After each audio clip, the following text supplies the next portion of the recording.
अभी मैं नदीम नानी वाले की एक वीडियो देख रहा था जिसमें वो गवर्नर सिंध के साथ मुलाकात कर रहा है, बड़ी खुशी महसूस कर रहा है, उसके आगे हाथ बांध के खड़ा है बड़े अदब एहतराम के साथ। गवर्नर सिंध का ताल्लुक MQM से है और MQM वही जमात है जिसने इमरान खान की पीठ पीछे छुरा घोंपा था, जिसने इमरान खान की हुकूमत गिराने के लिए फौज और बाकी पॉलिटिकल पार्टी का साथ दिया था और फिर हमारा मैंडेट चोरी करके हमारे ऊपर जो हुकूमत जो चोरों का गुलदस्ता मुसल्लत किया गया था उसका हिस्सा ये MQM। इस कौम के ऊपर पिछले 2-2.5 साल में जितना जुल्म हुआ MQM ने अपना पूरा रोल अदा किया है, अपना पूरा किरदार अदा किया है। एक तरफ तो नदीम नानी वाला कहता है कि मैं इमरान खान के साथ खड़ा हूँ, एक तरफ तो अपनी गाड़ी के ऊपर 804 की नंबर प्लेट लगा रहा है और दूसरी तरफ इमरान खान जिनके खिलाफ खड़ा है, ये आवाम जिनके खिलाफ खड़ी है, नदीम नानी वाला उन्हीं के सामने हाथ बांध के खड़ा है। मतलब समझ नहीं आ रहा। मार्केट में इस तरह के मजीद शापर भी आपको मिलेंगे जो सिर्फ चढ़ते सूरज के पुजारी होते हैं, जो अपनी फैन फॉलोइंग के लिए आवाम को बेवकूफ बनाते रहते हैं। इस तरह के शापरों का कोई नैरेटिव नहीं होता, कोई नजरिया नहीं होता।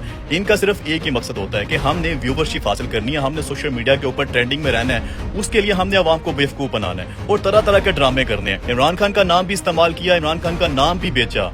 एक तरफ आवाम को बेवकूफ बनाते हैं कि हम इमरान खान के साथ खड़े हैं, हम इन चोरों को नहीं मानते, और दूसरी तरफ उन्हीं चोरों के आगे हाथ बांध के खड़े होते हैं।